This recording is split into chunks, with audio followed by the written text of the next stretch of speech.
전격 인터뷰, 이번엔 최재성 전 청와대 정무수석과 전국 현안들 살펴보겠습니다. 수석님 어서 오세요. 안녕하세요. 민주당 이재명 대표가 공직선거법 항소심 재판에서 무죄를 선고받았습니다. 수석님은 1심 판결문을 보고 무죄를 계속 추정해 오셨는데 적중했습니다. 다시 한번 설명을 해 주시면. 그 이재명 대표의 소위 이제 공선법 위반 사건 아니에요?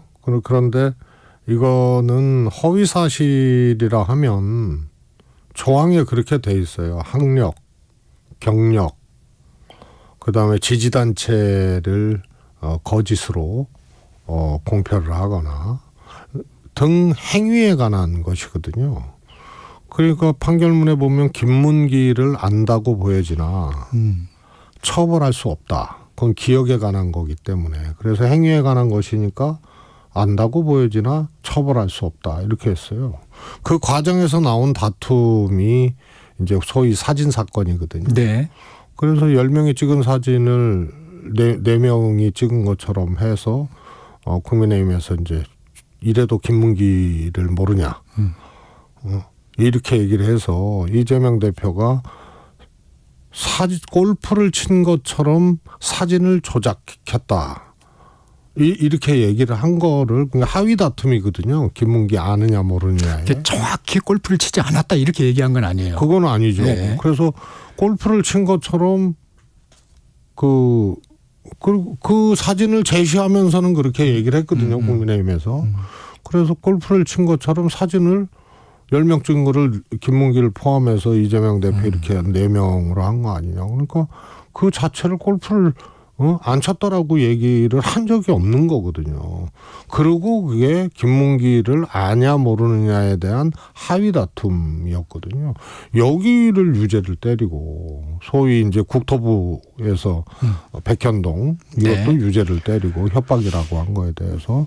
근데 그건 명백한 압력이고요. 검찰이 국토부에 22차례 공문 이런 거를 다 재판부에 제출하지 아니하고 그리고 재판을 진행을 해서 이재명 측 변호인에 의해서 그 제출해 달라고 하고. 근데 그거는 판결문 어디에도 없어요. 그것도 판단을 해줘야 되거든요. 왜냐하면 이재명 대표는 그 22번의 국토부가 성남시에 보낸 공문이 있지 않습니까? 이거를 압력으로 느끼는 하나의 이제 중요한 증표인데 이거 아예 그냥 언급 자체가 없어버리고요. 그래서 이거는 그냥 유죄를 주려고 작정을 한 판결문이구나. 그래 이재명 대표 떨어졌죠.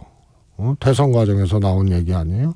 그 다음에 유죄를 준 소위 골프장 사진 이거는 하위 다툼이고 골프 쳤다고 한 적이 안 쳤다고 한 적이 없는데 검찰이 그렇게 주장한 거를 그렇게 했어요. 그 판례도 있어요. 그 유추하거나 확대해서 검찰이 그렇게 이 주장을 하는 것에 대해서 받아들이지 않는 판례들이 있기 때문에 그건 당연히 무죄. 백현동은 5개 공공기관에 대한 이전 압력을 계속 한 거고 그중에 소위 말해서 식품연구원 부분만 받아들여서 일종의 성남시가 허가를 해준 거죠.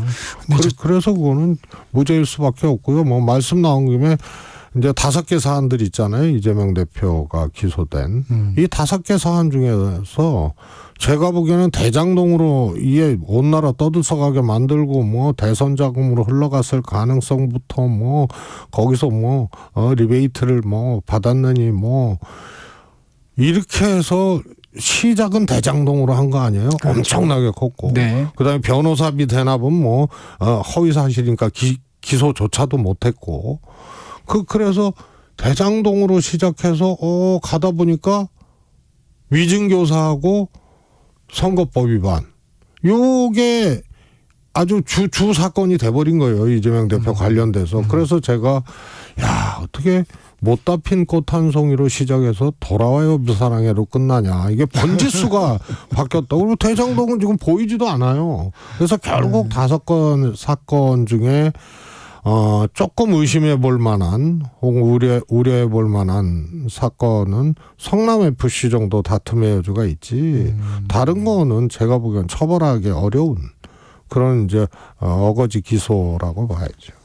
수사님, 근데 저희가 이제 보기에 좀 궁금했던 게 뭐 고 김문기 씨를 모른다 이런 부분은 뭐 인식의 문제라고 할 수 있지만 국토부에 협박이 있었다. 이거 이제 직접 얘기를 한 거거든요. 한 상황이 있는데 네.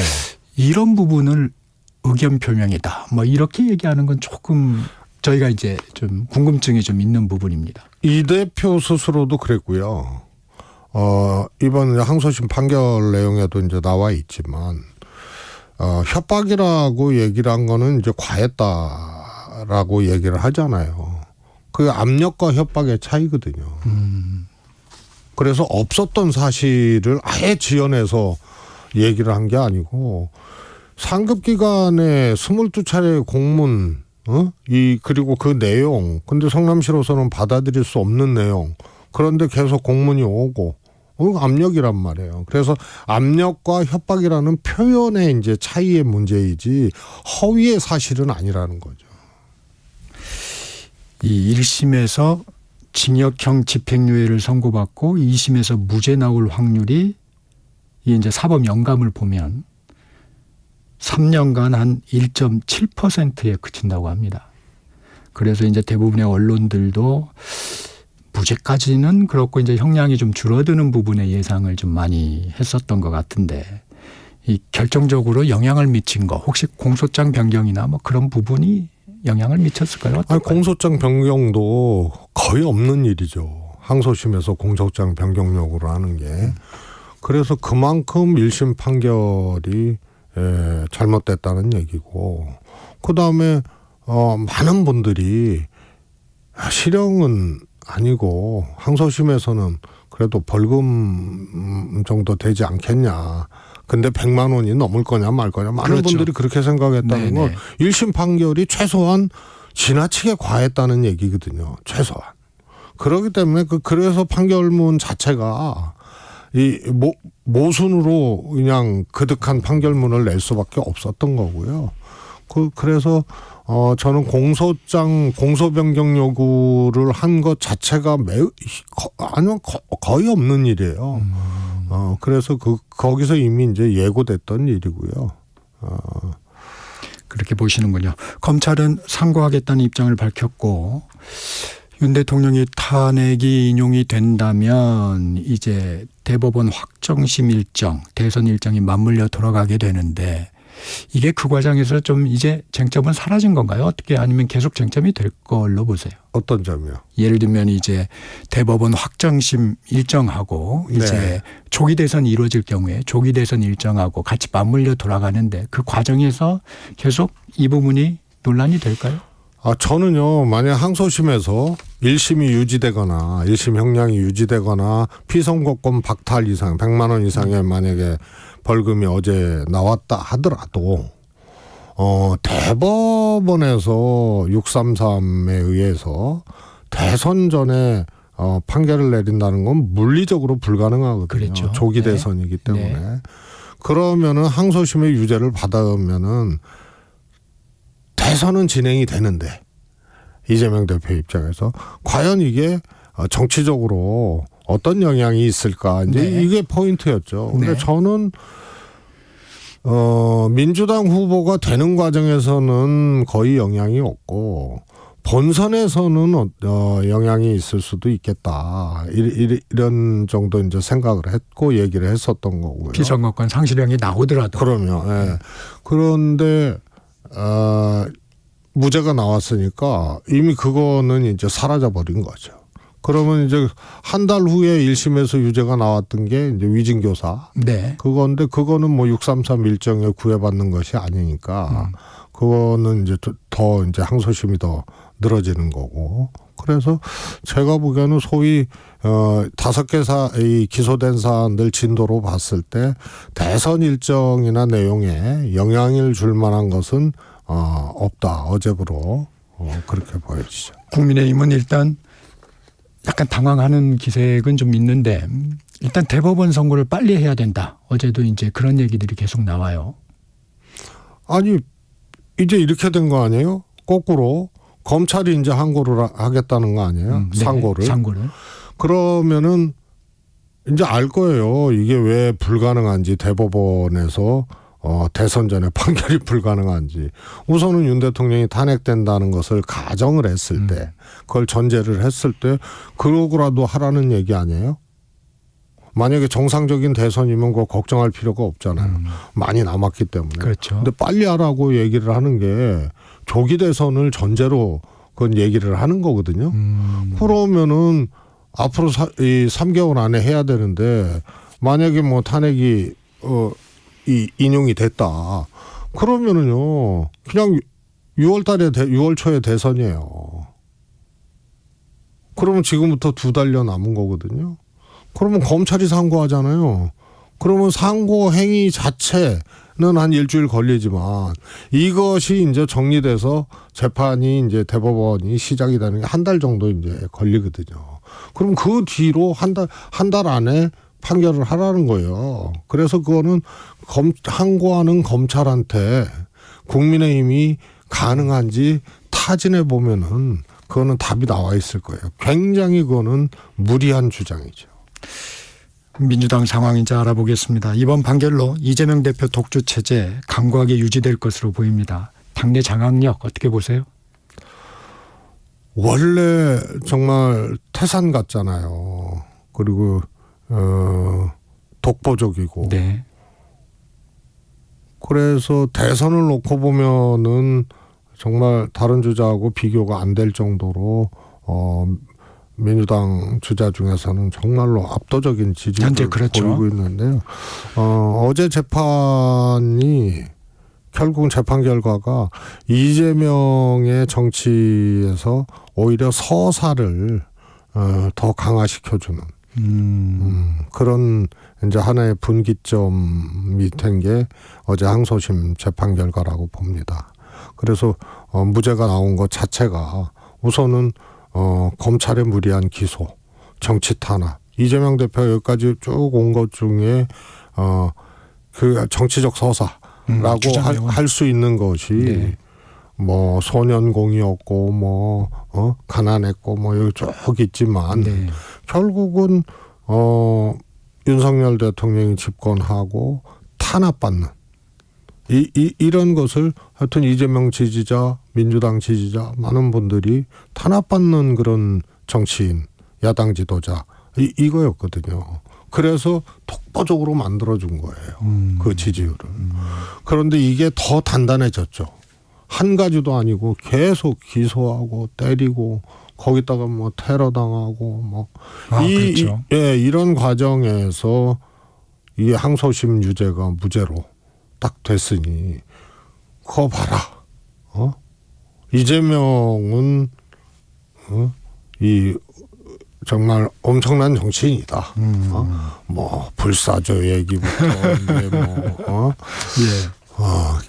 기적적으로 다시 뭐 그래서 이재명의 서사를 엄청나게 강화시켜준 계기다. 그래서 아마 이건 뭐 누구도 흔들 수 없고 누구도 금가게 할 수 없는 그런 더 단단해지고 더 세진 그런 이제 상황이 된 거죠. 민주당에서도 한숨 났을 것 같아요. 이게 이제 이재명 대표 개인의 문제도 있지만 또 당에서 만약에 이 재판이 잘못됐을 때 내놓아야 될 또 자금인들이 또 있지 않았습니까? 예. 그래서 일단 이제 사법 리스크 부담을 좀 던 민주당 이제 헌재에 집중하는 겁니까? 뭐 헌재에 원래 집중을 했죠. 그 집중한다는 게 이제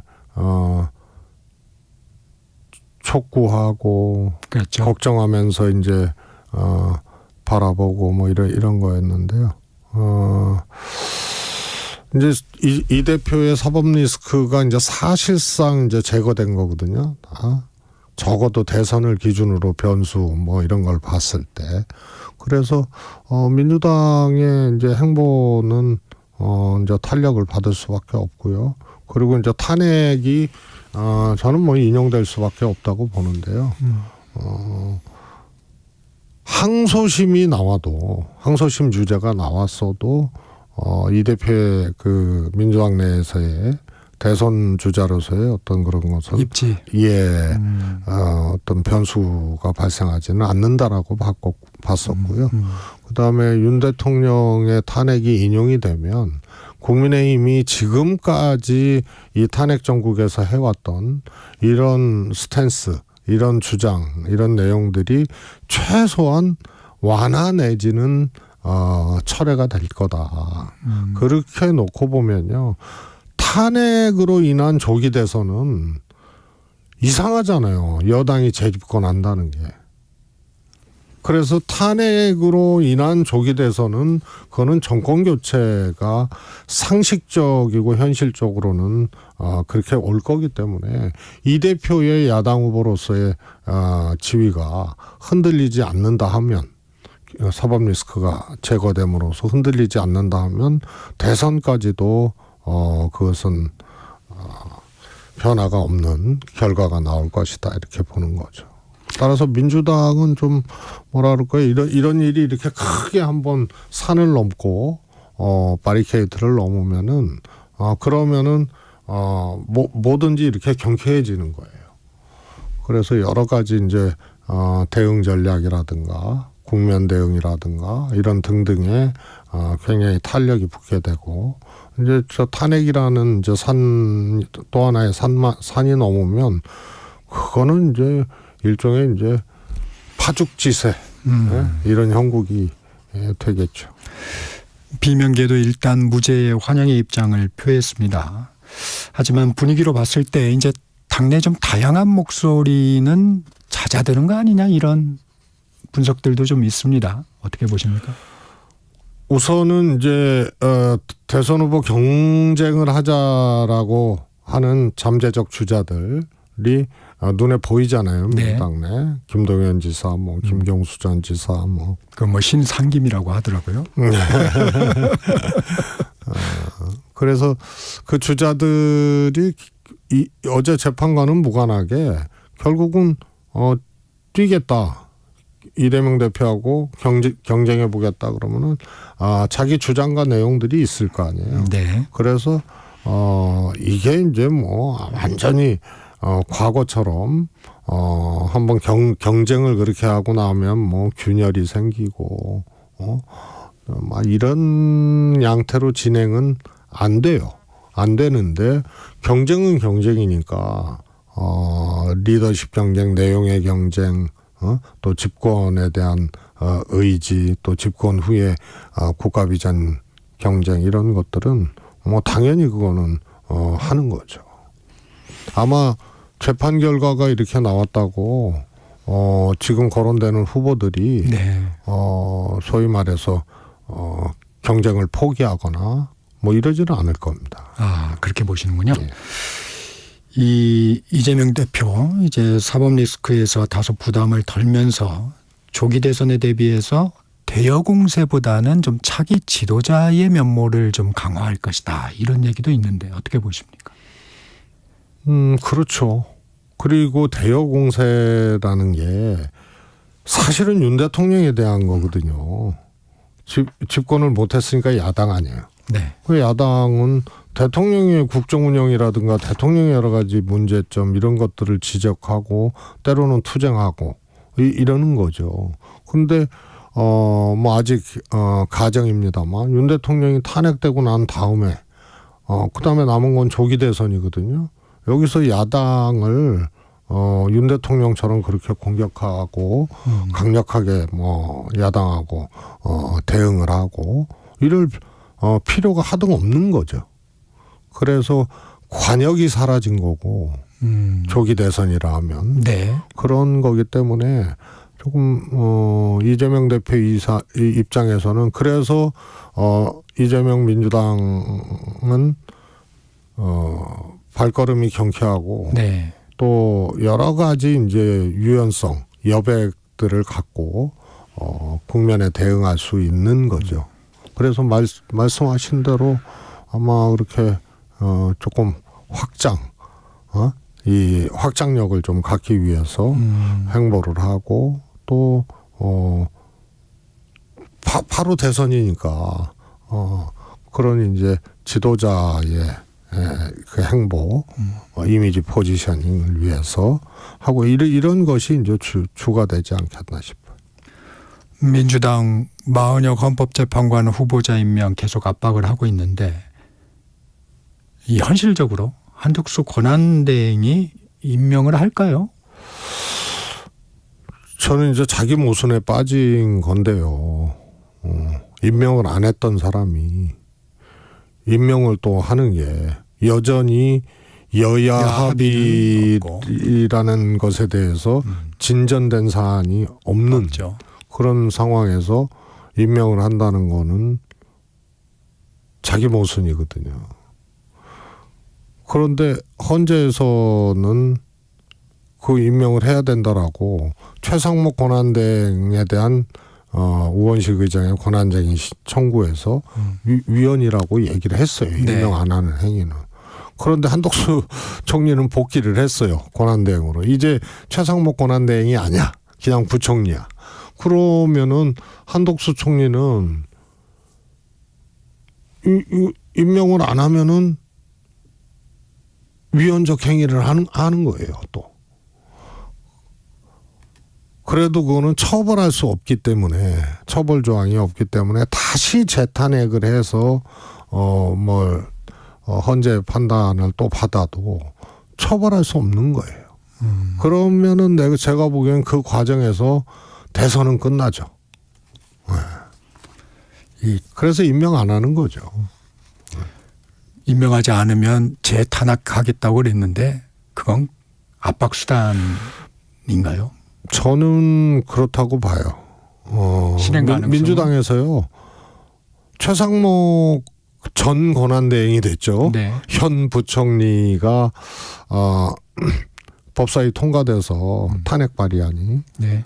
그리고 지금 이제 본회의를 하느냐 마느냐인데 제가 보기엔 본회의에서 저거 표결을 할지 그걸 잘 모르겠어요.